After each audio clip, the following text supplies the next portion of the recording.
The Golden Steer is the oldest and most famous steakhouse in Las Vegas. However, a New York City location just opened, and I was curious if the restaurant could translate their Vegas success to New York. As a result, I simply had to pay the restaurant a visit, order a massive steak, and find out for myself.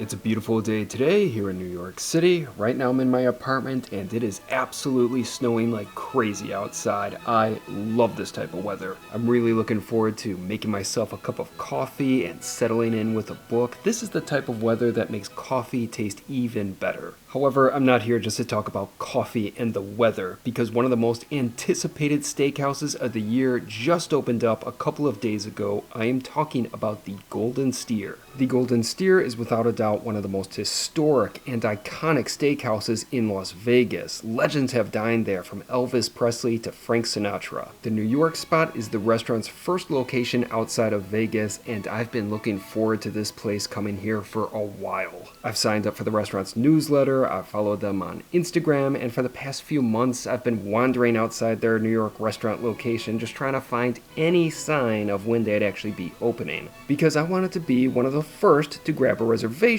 And this past Wednesday they finally announced an opening date of the restaurant and released their reservations. Unfortunately, the Golden Steer currently doesn't offer reservations for single diners, which makes me upset. Yeah, it's a tough world out there for people dining solo. Now, of course I could wait and get someone to join me, but I unfortunately don't have the time to spare right now, because in a month I will be taking a trip to Vietnam, which I'm very excited about, but I simply do not have the time to wait for this steakhouse that I've wanted to go to for over a year. Thankfully, the Golden Steer has a bar which seems to be reserved for walk-ins, so that's how I plan to dine there this week. Hopefully there won't be any big crowds or other factors that will complicate me from getting a seat at the bar. This week is supposed to be very cold, so maybe that will keep some people away. And with that being said, let's head to the Golden Steer, the most iconic steakhouse of Las Vegas in New York City, and have some steak.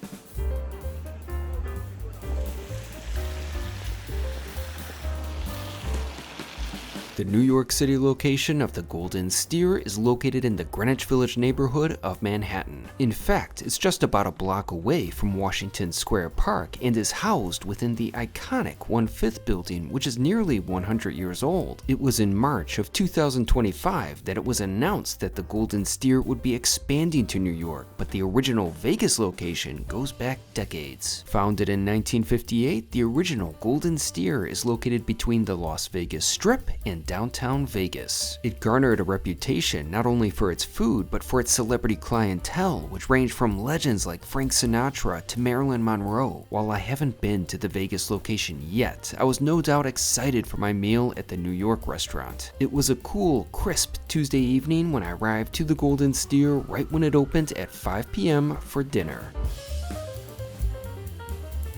I made my way to the restaurant's bar and took a seat. The bar and dining room area are two separate rooms, although the bar area still has a few nicely set tables. I liked the look of the restaurant. It had a classic feel with modern touches, and there were a number of nods to Vegas in general. It seemed like the establishment strove to capture the original restaurant's atmosphere while still respecting the uniqueness of the New York location. For instance, the bar of the restaurant pays tribute to the building's original tenant, the #1 bar, which opened in 1934. I also appreciated the fact that the restaurant dedicated a page to their history and their New York restaurant in the menu. And speaking of the menu, it was time to decide what I would order for dinner. The Golden Steer pretty much features the typical steakhouse fare. They also have a number of signature offerings, like their Caesar salad, which is prepared tableside but unfortunately not at the bar. There's also a handful of courses that are exclusive to the New York restaurant, which I appreciated. In terms of steak, there's a decent selection of cuts along with a couple of large format options. The Golden Steer is also well known for their seafood, particularly their jumbo lobster tails, which have tantalized me over the weeks before my dinner when the restaurant would post about them on their Instagram. Next, I explored the beverage offerings. The Golden Steer features a menu of classic cocktails, and while I was no doubt tempted by a number of them, that night, however, I felt like getting a glass of wine. I ended up choosing a glass of the 2022 Mercari Cabernet Franc from Long Island. Yeah, Long Island wines aren't quite on the same level as Burgundy, but that one did the trick for me. It was a pleasant beverage that went down easy, and it certainly paired moderately well with my steak. Before that, however, I was presented with the bread. It was a nice looking roll that was clearly warm and fresh, and I couldn't wait to give it a try.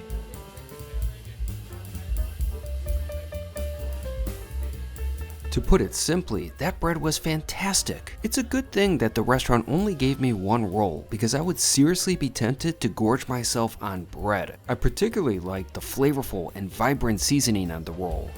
The smooth and creamy butter was also great too, even though I found that it was a bit odd that it was paired with a spoon rather than a butter knife. Nevertheless, I managed. Soon enough, it was time for the main event, as I was presented with my steak and side. I went with the 24-ounce bone-in ribeye. On the side, I chose the roasted Brussels sprouts. However, I also ordered my steak with the maitre d' butter, and it was nowhere to be found. Right as I was about to inform my bartender of the situation, I was presented with the butter. First, however, I wanted to try that steak just as it was, and that was a beautiful steak indeed.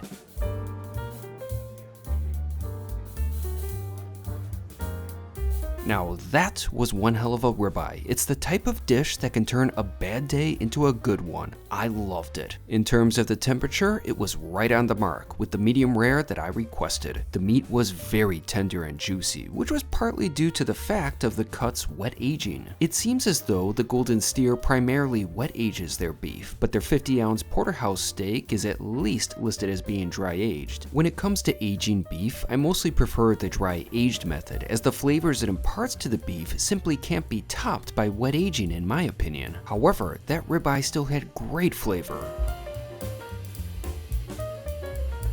I loved the seasoning on the meat. It really enhanced the natural flavors of the beef. On the menu, there's a note stating that the restaurant's steaks are seasoned with Sergio's seasoning, which is a blend crafted by the Golden Steer's head butcher. In addition, my ribeye had a great sear, which added even more flavor. On its own, that was a very delicious steak, but adding the restaurant's various steak butters is a popular option at the Golden Steer. I probably should have been asked if I wanted my butter on top of the steak or on the side. I wasn't asked, but that's okay because I prefer having it on the side. I chose the maitre d' butter with garlic and herbs, but that's not what I got. Instead, I received the prime butter with horseradish, lemon, and rosemary, but I didn't realize that it was a different butter until I tried it. I applied a bit on my steak and then gave it a go. The butter was delicious, but it was surprising to me since I wasn't expecting such a prominent horseradish flavor. At first, I thought that the restaurant just simply had a very strange interpretation of maitre d' butter, but when I later looked at my receipt, it clearly stated that it was prime butter. Now, I enjoyed that butter. It was good, but the maitre d' butter probably would have been a better pairing with the ribeye. Like I said, the restaurant just opened, so it's not surprising that there would be some issues. Alongside my steak, I was enjoying a side of the roasted Brussels sprouts, which contained Honeycrisp apples and cherrywood bacon. Now that was a delicious side dish. First off, the Brussels sprouts were cooked perfectly. They had a spot-on, tender texture, which was a nice contrast to their crispy and flaky exterior. I really enjoyed the mix of sweet and savory flavors of the side. I mean, you simply can't go wrong with bacon. Plus, the pop of sweetness coming from the bits of apple were fantastic. Between my steak and side, I was enjoying a great meal and had no problem finishing it all. I was starting to think that I should have gotten an appetizer. Luckily, I still had dessert to go. The Golden Steer has an intriguing dessert menu with some classic options, including 2 tableside preparations, but once again, those aren't prepared tableside at the bar. Instead, I was interested in one of the New York menu exclusive options, the black and white cheesecake. The dish consisted of a rich chocolate and vanilla cheesecake with shortbread crust. It seems as though the cheesecake was inspired by the classic New York City treat of the black and white cookie. The cheesecake had a good look to it, and I couldn't wait to try it. Now that was a good cheesecake. The vanilla and chocolate flavors were nice, but I also felt that the flavors could have been a bit stronger. Next to the cheesecake was a pleasant scoop of vanilla ice cream, which of course was a nice compliment to the plate. Overall, that was a good dessert. Now it didn't blow me away, but I still enjoyed it.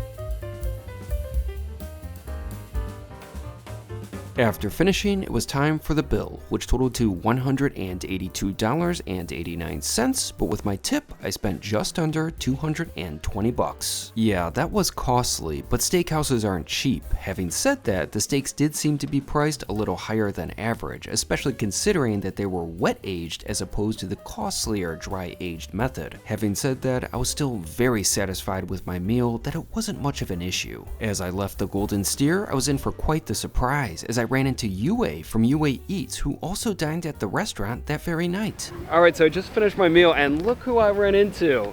Yue, one of everyone's favorite New York food influencers. So, Yue, how was your meal today? Yeah, oh my goodness, what a crazy coincidence. Just running into, I was just walking out of the Golden Steer, and I saw James just walking by.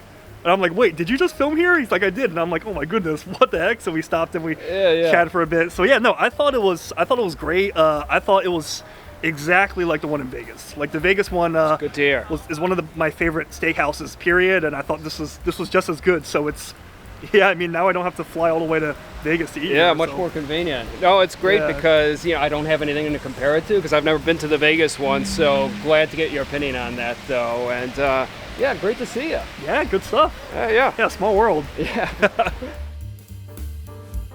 So it has been a couple of days since my dinner at the Golden Steer. I'm in my apartment right now. That was a good meal. Also, it was nice to run into Yue. Like I said, I have never been to the original Vegas Golden Steer, so it was nice to get his perspective. It's been a while since I've been to Vegas. I really want to go back because I definitely want to visit the original Golden Steer, and plus the culinary scene in that city is just getting better and better. You know, it's interesting. When you typically discuss New York and Vegas restaurants in the same sentence, it's always about which popular New York restaurant is opening on location in Vegas, like Peter Luger, Carbone, Cote, and I just read that the Corner Store is opening up a spot in Vegas.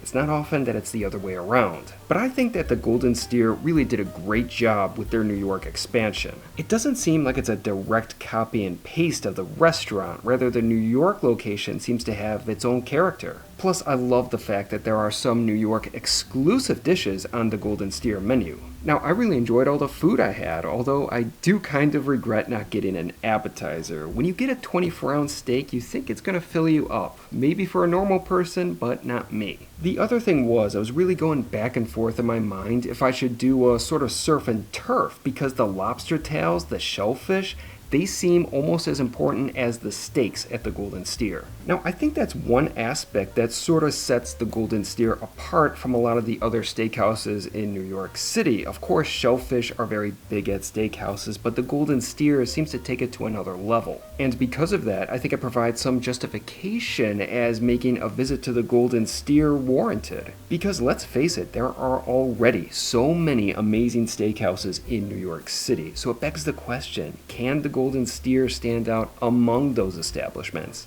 I feel like it can, and I definitely think that the Golden Steer in New York City is worth going to. Now, my dining experience wasn't perfect. There was, of course, the butter issue, but really these seem like things that are going to be corrected in the following weeks because it literally just opened. I'm sure in a month or so, the restaurant is going to be running like a well-oiled machine. To sum it up, I had a great time at New York's Golden Steer. It is absolutely a New York City steakhouse that is worth going to, and it is certainly one that I will be returning to. And next time, I just have to get one of those lobster tails.